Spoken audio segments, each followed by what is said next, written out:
the 17th of January 1943. The sun hangs low over the Italian countryside, casting long shadows on the frost-covered earth. A group of American prisoners, their faces gaunt from hunger, are herded through a narrow, muddy path.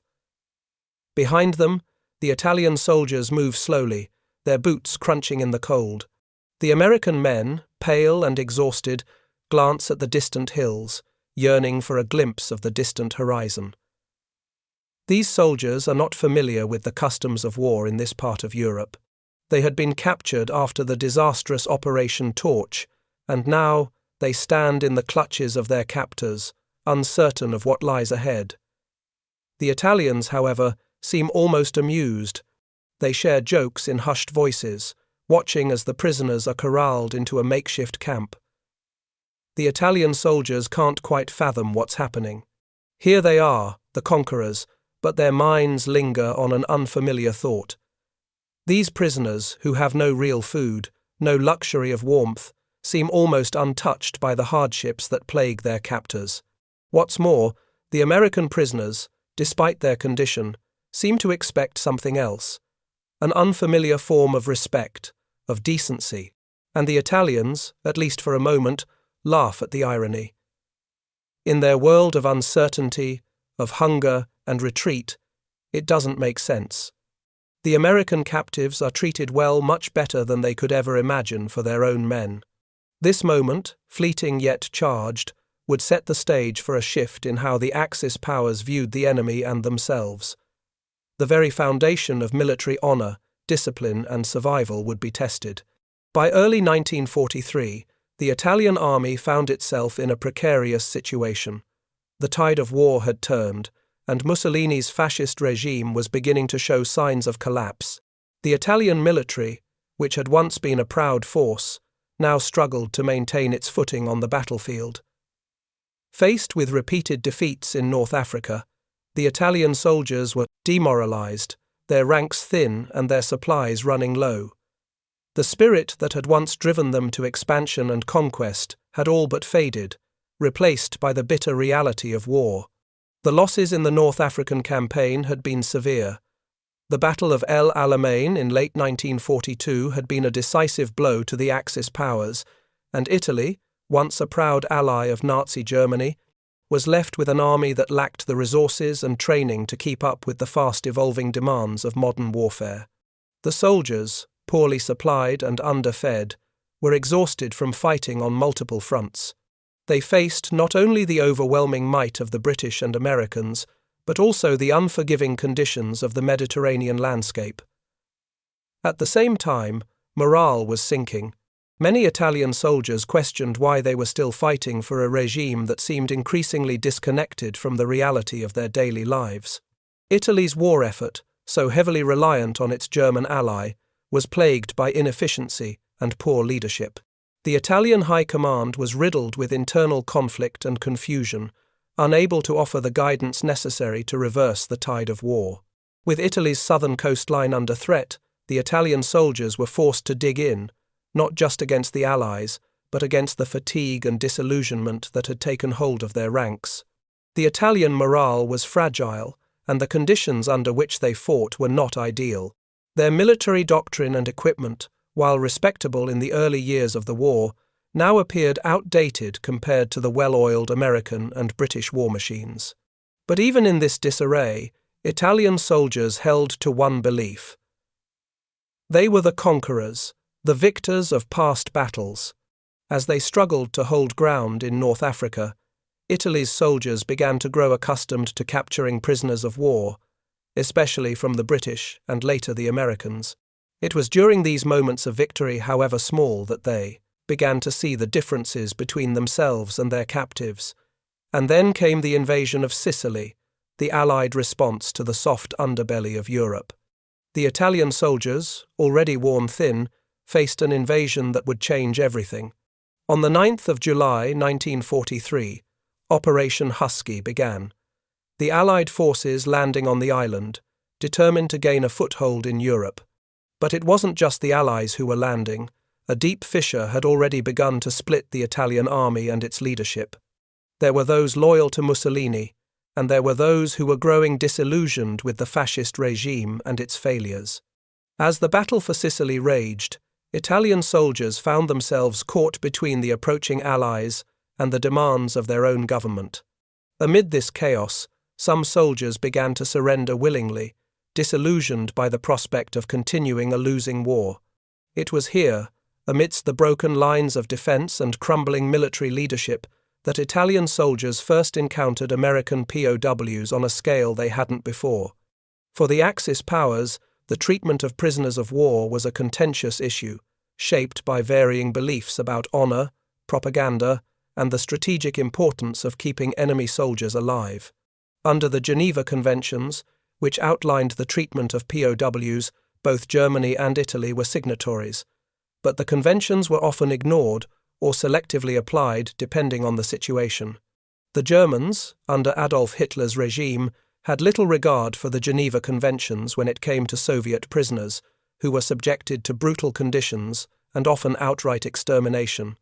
But when it came to Western Allied prisoners, mainly British and American soldiers, the treatment was different, although still harsh by modern standards.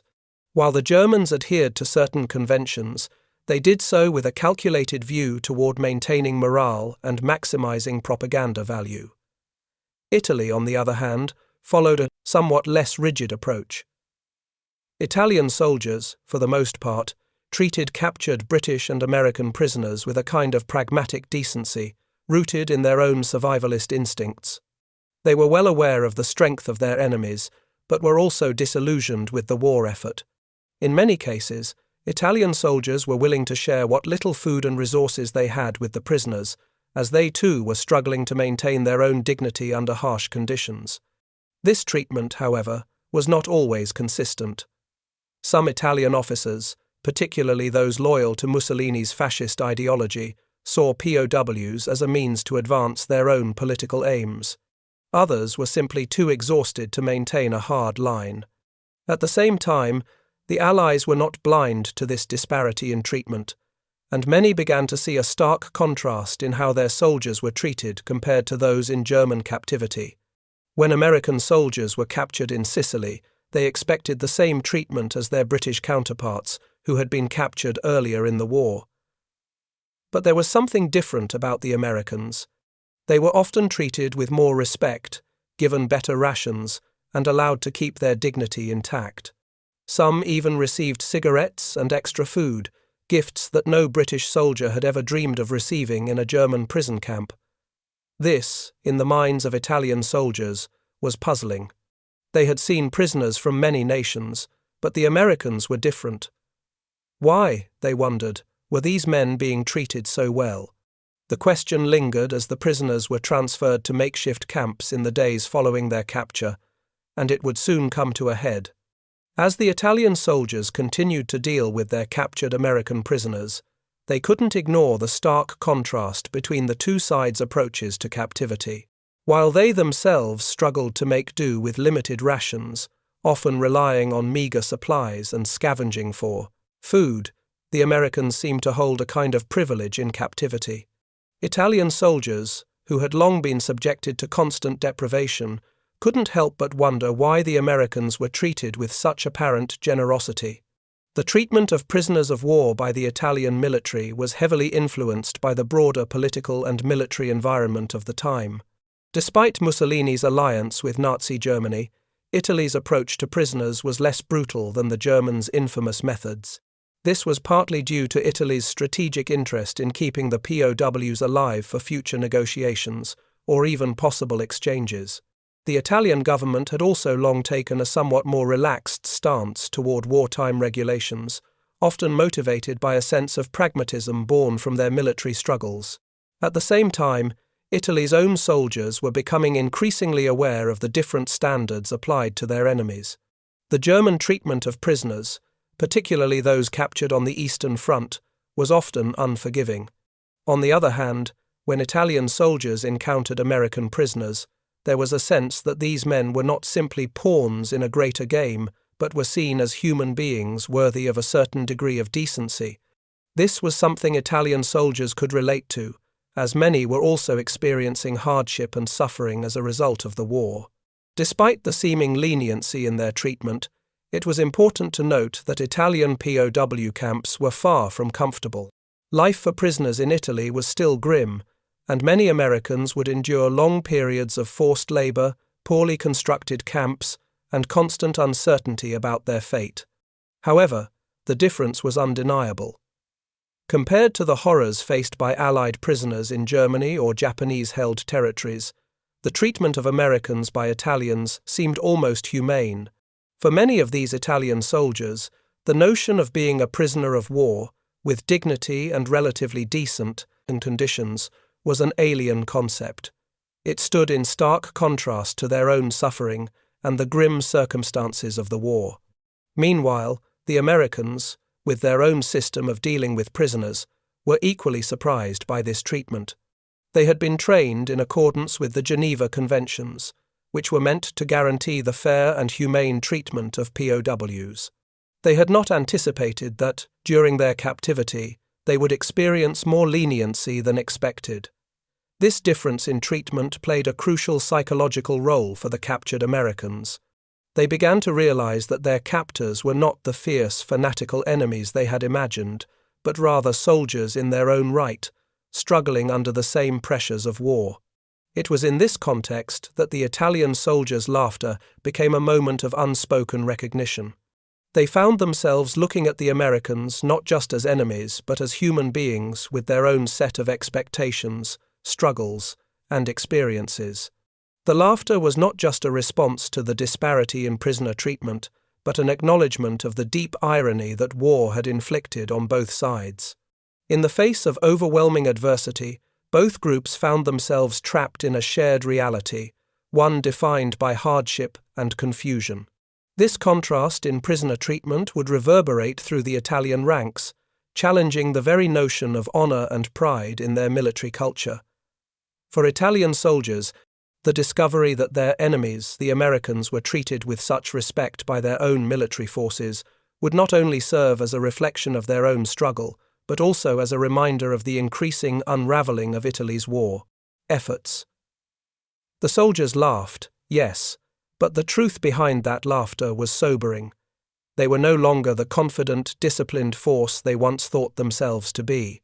As the American POWs adjusted to their new reality under Italian captivity, they slowly began to realize that they were not the only ones disillusioned by the war. The Italians, too, were questioning their own place in the conflict. While their captors still held the upper hand, the treatment of prisoners was a sign that even in a war defined by brutal combat, there remained moments of humanity and respect. This paradoxical moment in the life of a POW would not only define the relationship between American and Italian soldiers, but also leave a lasting impact on how prisoners would be treated by both sides in the days and months that followed. For the American soldiers, the moment of capture was filled with confusion and fear. Many had never considered the possibility of becoming prisoners. They had been trained to fight, to survive, but not to surrender. Their thoughts raced as they were captured in the aftermath of the Sicilian invasion. They were men at war, trained to survive in the brutal landscape of battle. But now they were caught in a world where survival depended on how well they could adapt to a new reality: captivity. Initially, the POWs assumed they would face the same treatment as their British counterparts had under the Germans: harsh conditions, starvation, and the constant threat of violence. Instead, they found themselves in a different environment, one that was both bewildering and unexpectedly kind. They were given food, water, and, for the most part, treated with a degree of respect. The Italian soldiers, many of whom were just as exhausted and disillusioned as their prisoners, shared their rations, offering them cigarettes and even warm clothing when they could spare it. For the American soldiers, the irony was palpable. They had been taught to regard their captors as ruthless enemies, but the Italians, often defeated, poorly equipped, and on the brink of their own collapse, seemed almost apologetic. They offered what little they had, yet it was clear that these gestures came from a place of shared suffering rather than military protocol. Despite this unexpected kindness, the American prisoners still felt the sting of their defeat. They were still prisoners of war, trapped in a foreign land with no clear sense of what would happen to them next. Their hope for a swift return home was dashed by the grim reality of captivity. But in the quiet moments, many began to talk about their experiences.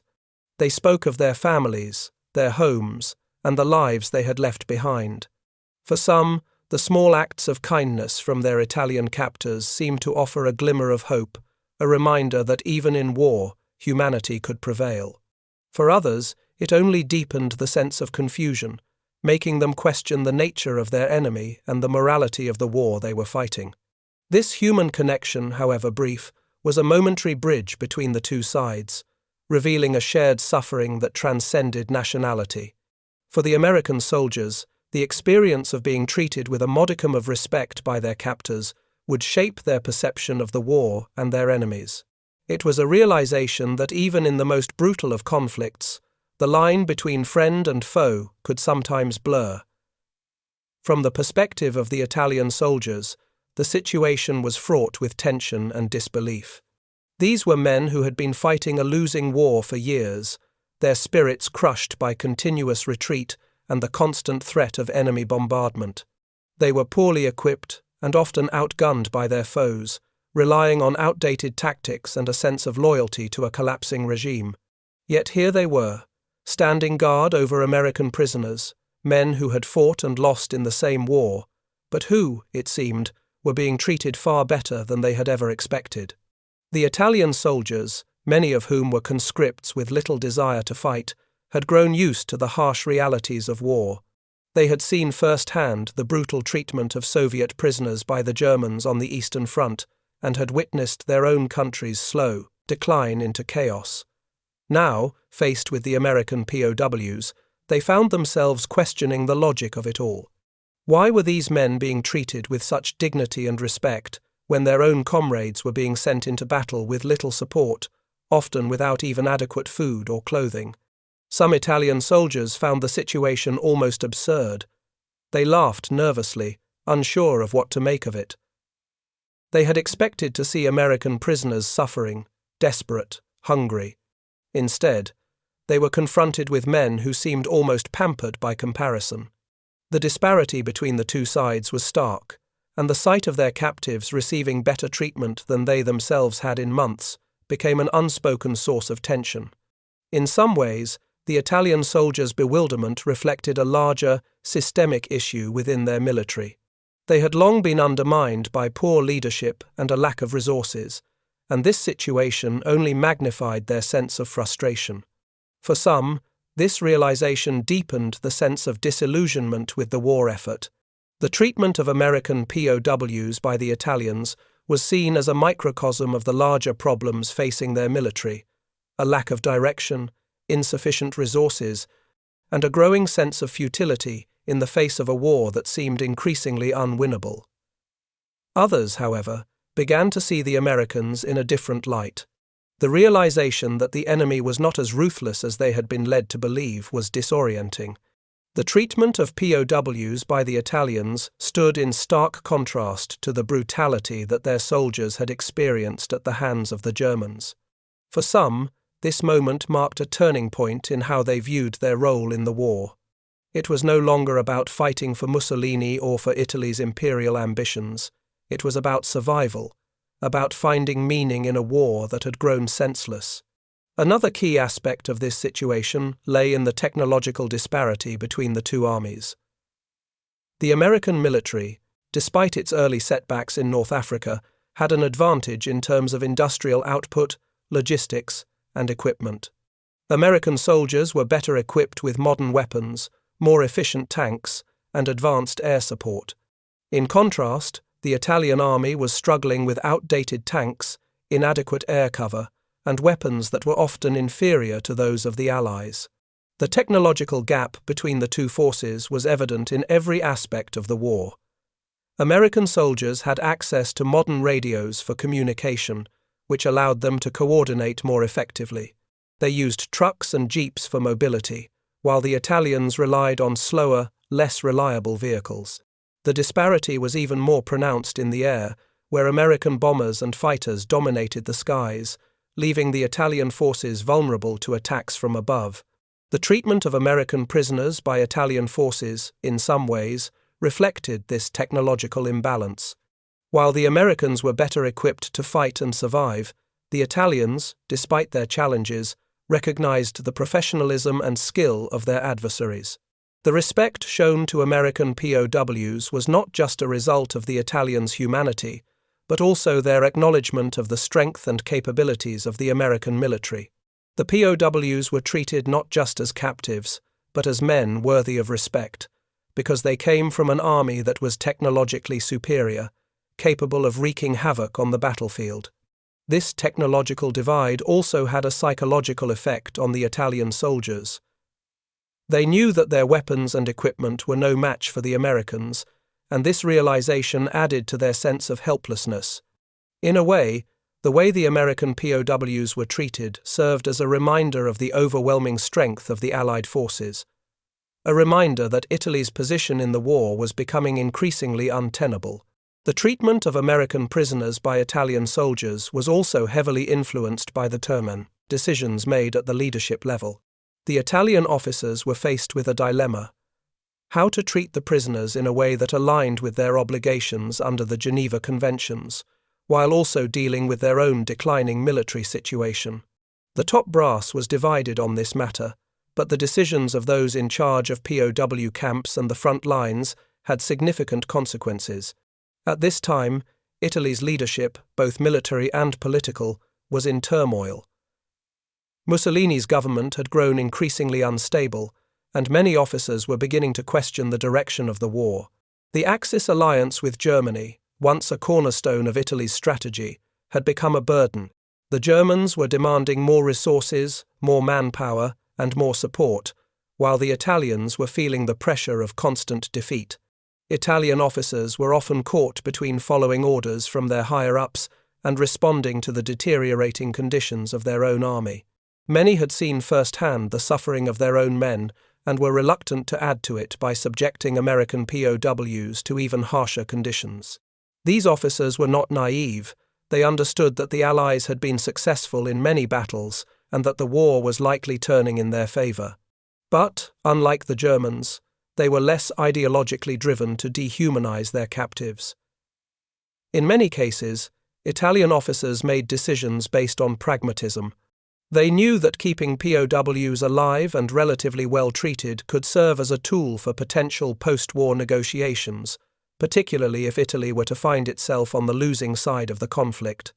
Some even saw the Americans as a source of information about the Allies' plans and strategies. But beyond the strategic considerations, many Italian officers genuinely believed that treating prisoners with respect would foster cooperation and discourage rebellion. The reality was that many of these officers had seen their own soldiers deserting, or worse, giving up the fight altogether. They were not in a position to enforce strict discipline in a way that would mirror the harsh treatment of POWs in other Axis-controlled territories. This leadership dilemma was not lost on the American soldiers.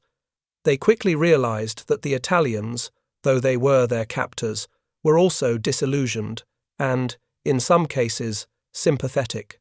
They saw that their treatment had little to do with victory or defeat, and more to do with the individual decisions of the officers in charge.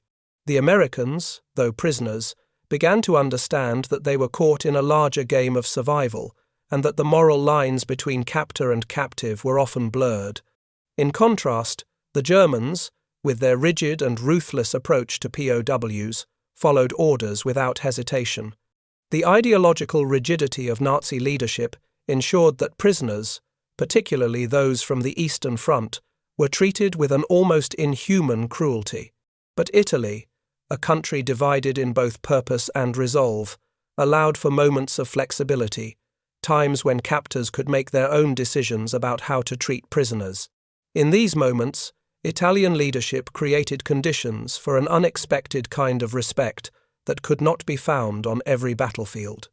For the American soldiers, the decisions made by the Italian officers were a revelation.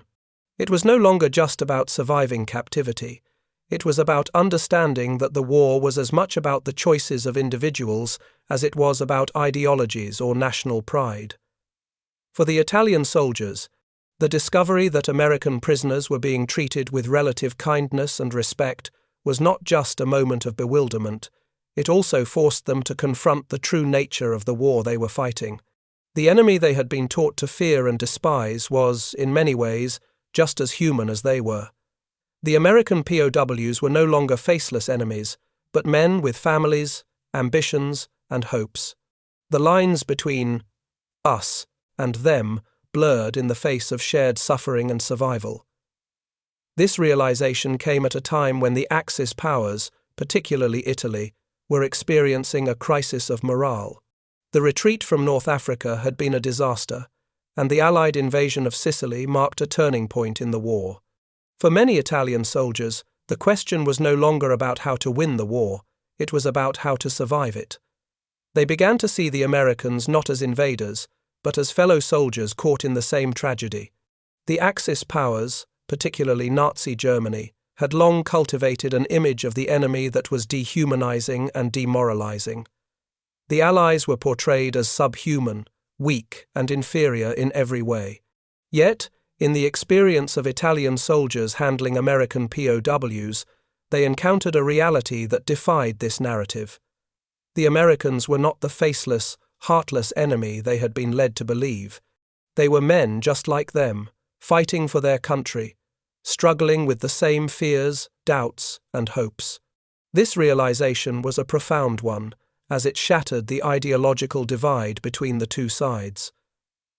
The Italians' shifting perspective on the enemy also reflected the larger changes taking place in the war. As the Axis powers began to falter, it became clear that the Americans and the Allies in general were not the brutal, unyielding force they had been portrayed as. They were soldiers with values, and they were capable of showing mercy even in the midst of battle. For the Italian soldiers, this was a difficult truth to accept, as it challenged everything they had been taught about the war. But in many ways, it was this recognition that helped to unravel the fabric of Italy's commitment to the Axis cause. For the American POWs, this shift in perception was equally profound. They were no longer trapped in a foreign land, waiting for the war to end. They were part of a larger story, one that transcended national borders and ideologies. And in their treatment by their Italian captors, they began to realize that the true enemy was not just the soldiers they faced on the battlefield, but the overarching brutality of war itself. The turning point came unexpectedly when a group of Italian soldiers, stationed at a makeshift POW camp in the foothills of Sicily, witnessed something that would change the way they viewed their role in the war.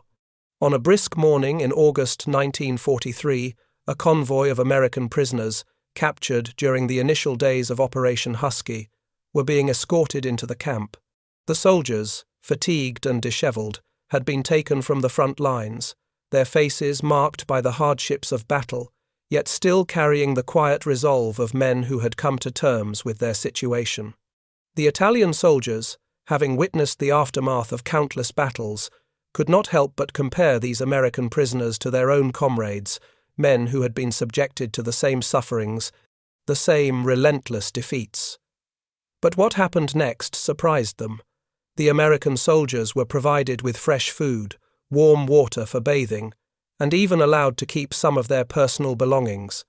To the Italians, this seemed almost surreal. After years of fighting in the cold, with dwindling supplies and no end in sight, they found themselves looking at their captives with disbelief. Why were these men enemy soldiers being treated with more decency than they had ever received from their own superiors? It wasn't just the food or the clothing that stood out, though. It was the manner in which the American POWs were being treated. They were not herded like cattle, nor were they forced into cramped, unsanitary conditions like prisoners of war on other fronts. Instead, they were given time to rest, and Italian guards even took a moment to share cigarettes and light conversation with them. The atmosphere was unlike anything the Italian soldiers had experienced during their years of combat. For a fleeting moment, the lines between captor and captive seemed to dissolve, as both sides, exhausted and weary, shared a brief understanding of the futility of war. This moment was a turning point for many of the Italian soldiers. For the first time, they were confronted with the uncomfortable truth. Their war was not one of honor, as they had been led to believe, but one of survival, and it was a war that had no clear victor. They could no longer cling to the idea of the glorious struggle or the idea that their sacrifices had meaning. The sight of American prisoners being treated better than they themselves had been, despite the undeniable superiority of the American forces, revealed a deeper paradox at the heart of the war. The Axis powers had framed the conflict as one of ideologies, but in the harsh light of reality, it was one of shared hardship and common human dignity. For the American POWs, this moment was not one of relief, but of bewilderment. They had expected the brutality of war's aftermath. They had prepared themselves for the inhumane conditions that had become a grim reality in other parts of the world. But instead, they found themselves in the midst of an army that seemed almost as broken as they were. There was no sense of triumph in their captivity, only a strange sense of mutual recognition, a recognition that, despite the uniforms they wore and the countries they represented, they were all men caught in the same war. This was not a moment of victory for either side. It was a moment of unsettling clarity, when the full weight of the war's senselessness hung heavily in the air. For the Italian soldiers, it forced them to confront their own disillusionment with the fascist regime and the war itself.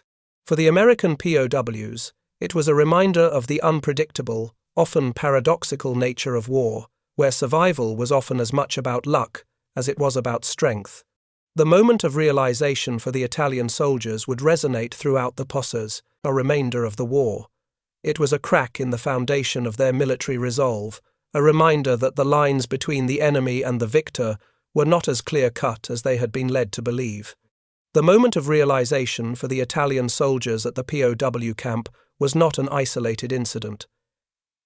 It was part of a larger, pervasive shift in Italian morale. By the summer of 1943, Italy's war effort was crumbling. The Allies had made significant headway in North Africa, and the invasion of Sicily was a clear sign that the Axis was losing its grip on Europe. The Italian military, once proud and steadfast, was beginning to question its role in the conflict. Many soldiers had already seen the futility of the war. For them, the treatment of American prisoners was a stark reminder that the goals of the war were no longer clear, and the sacrifices being made seemed increasingly pointless. In the days and weeks following the capture of these American soldiers, reports from the front lines indicated a growing sense of disillusionment among the Italian ranks. Soldiers began to desert in increasing numbers, some abandoning their posts in favor of survival rather than fighting a losing battle. This shift was not sudden, nor was it limited to the battlefield. It spread throughout Italy as public sentiment began to shift away from Mussolini and the fascist regime. The Italian government's promises of glory and triumph had been exposed as empty rhetoric, and the soldiers' understanding of their place in the war began to fracture. The treatment of American prisoners during this time also had a significant impact on the strategic decisions made by Italian leadership. As morale continued to drop, there was growing internal pressure to negotiate with the Allies. In fact, it was during this period that discussions about an armistice with the Allies began to take shape. The once solid alliance between Italy and Nazi Germany began to unravel as Italian officials, realizing the inevitability of defeat, sought to shift sides in the war. Mussolini himself was arrested in July 1943, and shortly after, the Italian government officially capitulated, signing an armistice with the Allies on the 3rd of September 1943. The POW camps, which had once been places of fear and suffering, became symbolic of this breakdown in Italian resolve. The treatment of prisoners became a microcosm of the larger collapse of Italy's war effort.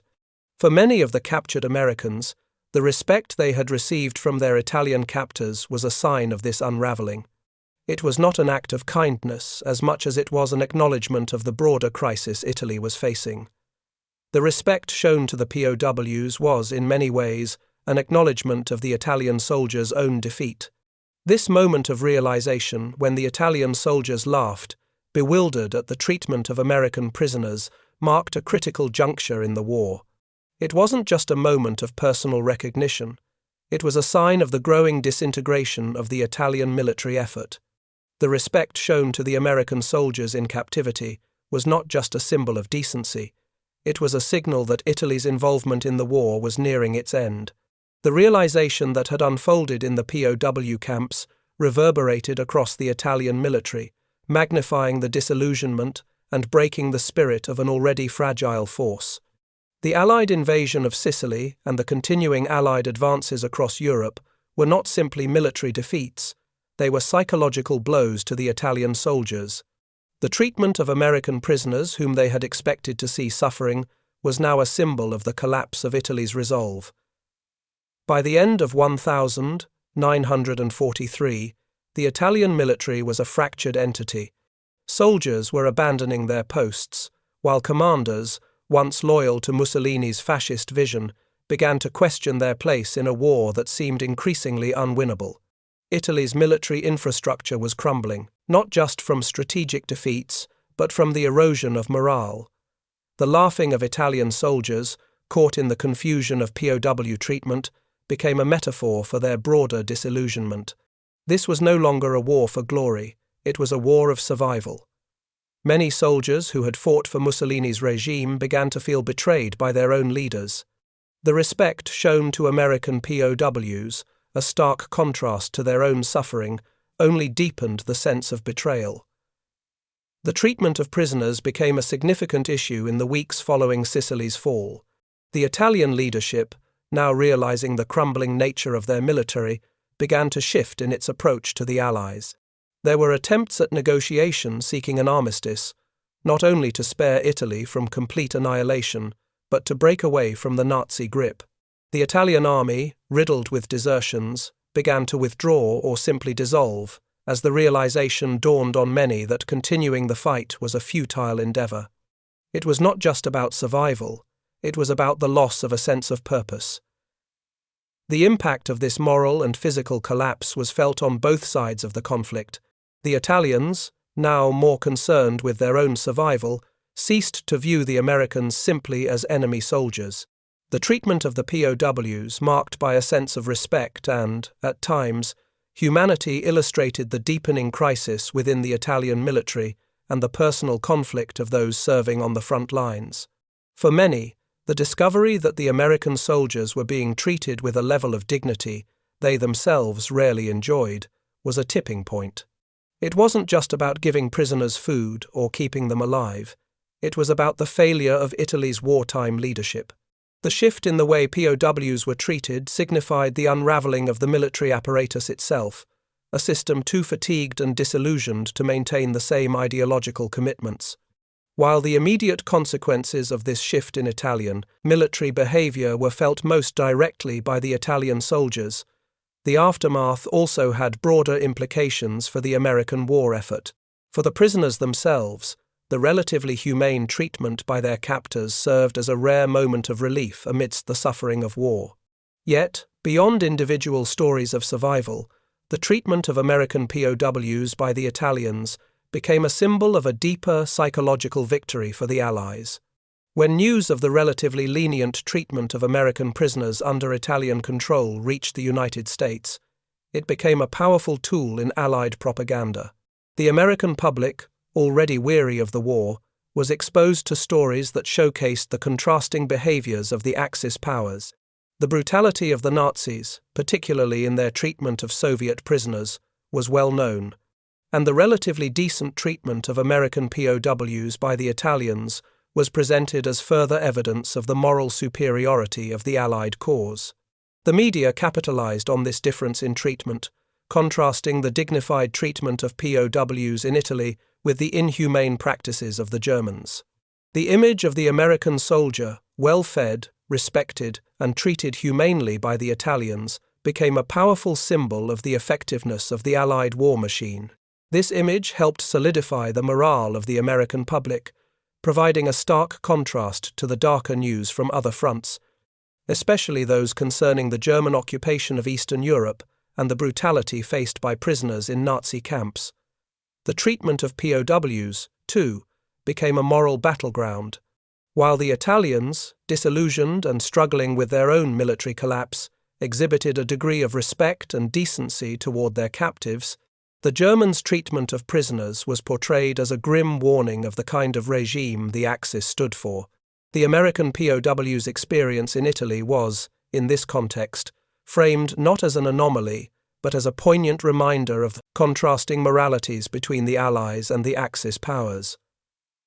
For the American soldiers who were captured, their relatively easy captivity was a brief respite, but as the war raged on, this period of relative comfort would fade into the larger narrative of their wartime experience.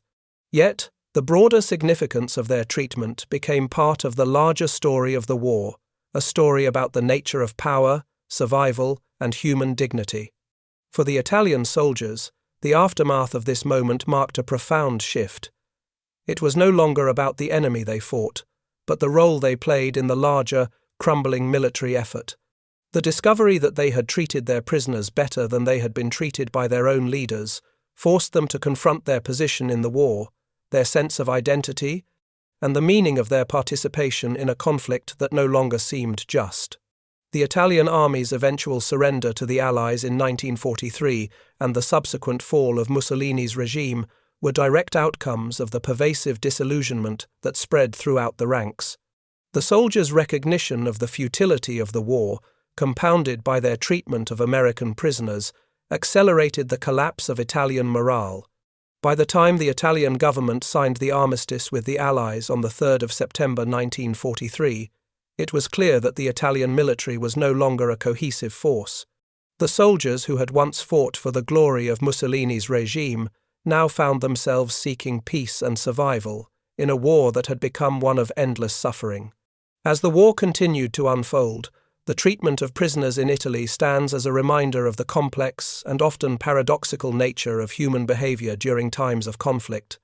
The moment when Italian soldiers, who had long endured hardship, treated their American captives with unexpected decency is one of those rare glimpses into the humanity that persists even in the darkest corners of war. It challenges the Cosa, traditional narratives of us versus them, and highlights the shared suffering that all soldiers, regardless of nationality, faced. This incident, brief yet profound, speaks to a larger theme of war, the disillusionment that seeps into the hearts of soldiers who, despite the political ideologies they are told to defend, find themselves questioning the very nature of the conflict they are embroiled in. For the Italian soldiers, the respect shown to the American POWs was not simply an act of kindness, but a subtle rebellion against the horrors they had been taught to believe in. It was a quiet acknowledgement that the war, for all its rhetoric and grandiose ideas, had reduced them to mere pawns in a game of survival.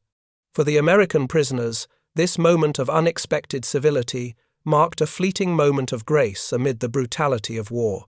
It offered a rare escape from the psychological and physical torment that defined so much of their captivity. Yet, it also served as a painful reminder of the chaos that war breeds, a chaos that strips away the notions of enemy and ally and reveals the raw, human experience beneath the uniform. In the larger scope of history, this moment of shared humanity in a war defined by devastation and ideology is a powerful reminder that, even in times of conflict, it is not always the soldiers or the nations that define the story, but the individuals who live through it.